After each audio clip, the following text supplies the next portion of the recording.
Good morning student. देखो हम पढ़ रहे थे स्थलाकृतियाँ एवं उनका विकास। पिछली कक्षाओं में हमने नदियों द्वारा निर्मित स्थलाकृतियों के बारे में पढ़ा है, पवन द्वारा निर्मित स्थलाकृतियों के बारे में पढ़ा है और हिमानी द्वारा निर्मित स्थलाकृतियों के बारे में पढ़ा है। अब इन अवस्थाओं में हम इन आकृतियों के बारे में पढ़ा है। अब पवन द्वारा जो निर्मित स्थलाकृतियाँ हैं उनमें से मरुस्थलीय क्षेत्रों में निर्मित स्थलाकृतियों के बारे में पिछली कक्षाओं में पढ़ा है। आज हम उसी में आगे पढ़ेंगे। अनुदैर्ध्य बालू का स्तूप। अनुदैर्ध्य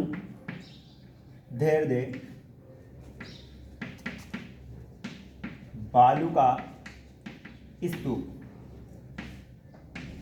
रेगिस्तानी क्षेत्रों में पवन के द्वारा अनुदैर्ध्य बालू के स्तूप बनाए जाते हैं।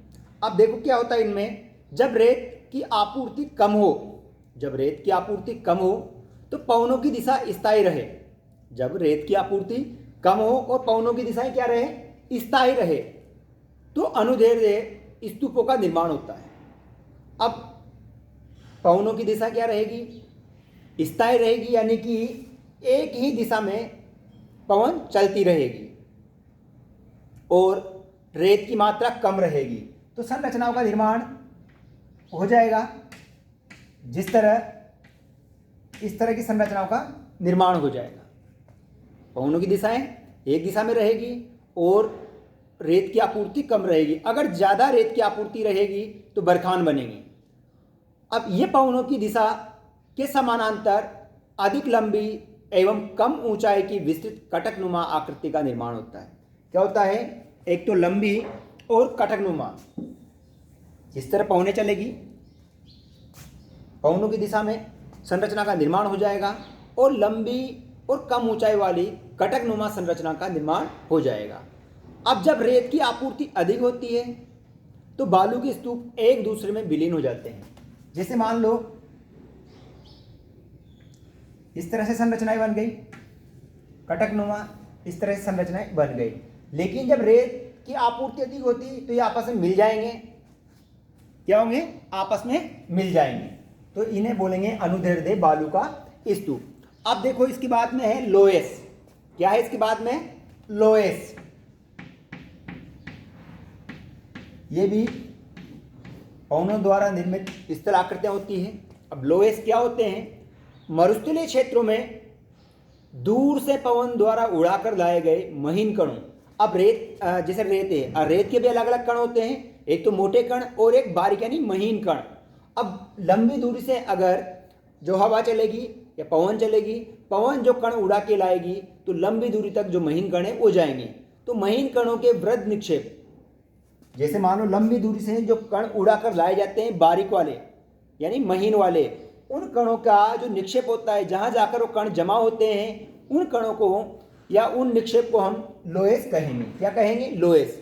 अब देखो इसमें क्या होता है, मिट्टी के कण इतने बारीक होते हैं कि इनमें परतें नहीं मिलती। मिट्टी के कण बारीक होते हैं तो एक दूसरे के ऊपर बिल्कुल आसानी से जमा हो जाते हैं और परतें दिखाई नहीं देती। परंतु लोएस अत्यधिक पारगम्य होते हैं। लोएस का निर्माण उस समय होता है जब पवनों के साथ मिली हुई धूल एक स्थान पर बड़े पैमाने से निक्षेपित हो जाती है, यानी कि धूल। बारीक कण का मतलब धूल। अब धूल क्या है, किसी एक स्थान पर जाकर निश्चित स्थान पर जाकर निक्षेपण करे। क्या करे, निक्षेपण। और यह मैदान काफी उपजाऊ होता है, क्योंकि हमने पढ़ा है, देखो पिछली कक्षाओं में हमने जलोढ़ मैदान पढ़ा है। अब जलोढ़ मैदान का निर्माण भी क्या होता है, नदी द्वारा बहाकर लाई गई बारीक कांप की मिट्टी से।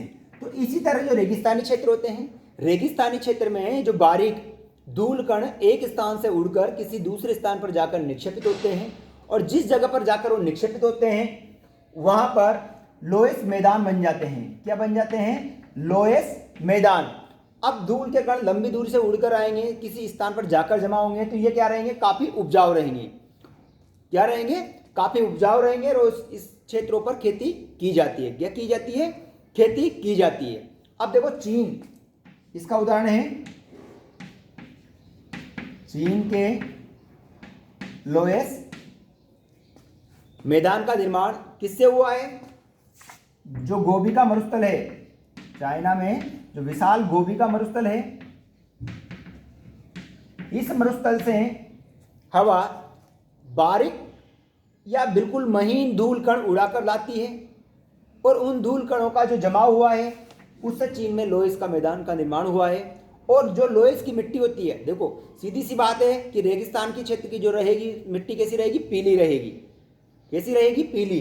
तो जो लोयस मैदान बनेंगे उनका रंग भी कैसा रहेगा? पीला। और जो मिट्टी उड़कर आएगी वह भी कैसी रहेगी? पीली। तो बारीक धूल के कण जो रेगिस्तानी क्षेत्रों से उड़ाकर किसी स्थान पर निक्षेप किए जाते हैं उन्हें लोयस कहते हैं, और जो उनसे द्वारा निर्मित मैदान है उन्हें लोयस मैदान कहते हैं। इसी के साथ हमारे ये जो मरुस्थलों द्वारा निर्मित स्थलाकृतियां थी वो पूरी हुई। इसके बाद में देखो इसी के अंदर नया बिंदु है, मरुस्थलीय क्षेत्रों में जल की कमी और उनसे निर्मित स्थलाकृतियां। एक तो जल की कमी और उनसे निर्मित स्थलाकृतियां। कौन सी आकृतियां? स्थल आकृतियां। तो देखो रेगिस्तानी क्षेत्र की जो जलवायु रहेगी वो शुष्क रहेगी। कैसी रहेगी? शुष्क जलवायु, क्योंकि वहां पर पानी की कमी होती है और तापमान अधिक होता है। तो देखो शुष्क जलवायु होने के बावजूद रेगिस्तानी क्षेत्र है अर्धशुष्क और मरुस्थलीय क्षेत्र में जलीय क्रियाओं द्वारा प्रभावित होता है, क्योंकि जल नहीं होता है तो वहां पर अलग संरचना का निर्माण होगी, जब वर्षा होगी तब अलग होगा। तो मरुस्थलीय के प्रभावित होने वाला जल स्थलाकृतियों के निर्माण में महत्वपूर्ण कारक है। कौन है मुख्य कारक? मरुस्थलीय क्षेत्र जो होते हैं वहां पर जो स्थलाकृतियों का निर्माण होता है उनमें जल सबसे महत्वपूर्ण कारक है। अब देखो मरुस्थलीय क्षेत्रों में वर्षा बिल्कुल नगण्य होती है, बहुत कम होती है, लेकिन कभी कभी अल्प समय में मूसलाधार वर्षा हो जाती है। वैसे तो रेगिस्तानी क्षेत्र में क्या होती है? जल की कमी होती है, लेकिन कभी कभार इस तरह से मौसम बनता है कि मूसलाधार वर्षा हो जाती है। मूसलाधार वर्षा हो जाती है कहां पर? रेगिस्तानी क्षेत्रों में मूसलाधार वर्षा हो जाती है तो क्या होता है? मरुस्थलीय चट्टानें अत्यधिक वनस्पति विहीन होने के कारण आकस्मिक प्रवाह को जन्म देती है। अब देखो मूसलाधार वर्षा हुई, मूसलाधार वर्षा के फलस्वरूप क्या है कि जो मरुस्थलीय चट्टानें होती है इन पर किसी प्रकार की वनस्पति नहीं होती, किसी प्रकार की वनस्पति नहीं होती। और अब जब अचानक वर्षा हो गई, अचानक मूसलाधार वर्षा हो गई तो मरुस्थलीय क्षेत्रों में क्या वनस्पति तो इन पर बिल्कुल नहीं है। अब जब मूसलाधार वर्षा होगी तो जो पानी का प्रवाह है, वनस्पति रहेगी तो पानी को रोकेगी, लेकिन जो पानी का प्रवाह है वो तीव्र गति से होगा। चट्टानों के ऊपर पानी का प्रवाह तीव्र गति से होगा। जब पानी का प्रवाह तीव्र गति से होगा तो मरुस्थलीय क्षेत्रों में क्या आ जाएगी? बाढ़ आ जाएगी। अचानक तीव्र गति से वर्षा होने के कारण उन क्षेत्रों में क्या आ जाएगी? बाढ़ आ जाएगी। अब जब बाढ़ आ जाएगी तो क्या होगा? जिससे असंगठित रूप में पड़ी बर्जरी यानी कि रेत, असंगठित रूप से जो पड़ी रेत है वो बारीक धूल उच्च पहाड़ी के नीचे की ओर बहने लगते हैं। यानी पानी के साथ वो जो बालू है, जो बजरी है, जो रेत है, वो ढलान की ओर बहने लग जाएगी। क्या होगा? ढलान की ओर बहेगी। मान लो कि यह पड़ी है, अब अचानक मूसलाधार वर्षा आ जाएगी तो जिस तरह नदियों में पानी बहता है उस तरह यहाँ भी संरचना बनेगी। साथ ही क्या नाम है, वो जो रेत है वो ढलान की ओर, पहाड़ी से नीचे की ओर बहने लगी। और जब नीचे की ओर बहने लगेगी तो अचानक वर्षा के कारण इन क्षेत्रों में क्या होगा? अपर्दन होगा। क्या होगा? अपर्दन होगा। यानी कि जब पानी नीचे की ओर बहेगा तो पानी का एक ही कारण है, जैसे अपन ने पढ़ा था नदी द्वारा निर्मित स्थलाकृतियों में जब पहाड़ी क्षेत्रों में युवावस्था में नदी होती है तो अपर्दन ज्यादा करती है। तो इसी तरह यहाँ भी क्या करेगी? अचानक जो मूसलाधार बारिश हो जाएगी तो ढलान की ओर बहने लग जाएगा और पानी क्या करेगा? अपर्दन करने लग जाएगा। अब परिणाम स्वरूप क्या होता है? यहाँ पर गहरे खड्ड बन जाते हैं। क्या बन जाएंगे? गहरे खड्ड बन जाएंगे, बीहड़ बन जाएंगे और नलिकाएं बन जाएगी। और उत्खात स्थलाकृतियों का निर्माण हो जाएगा। कहां पर? इन क्षेत्रों में। कौन सी? उत्खात स्थलाकृतियों का निर्माण हो जाएगा। अब देखो इसके बाद में पेडीमेट।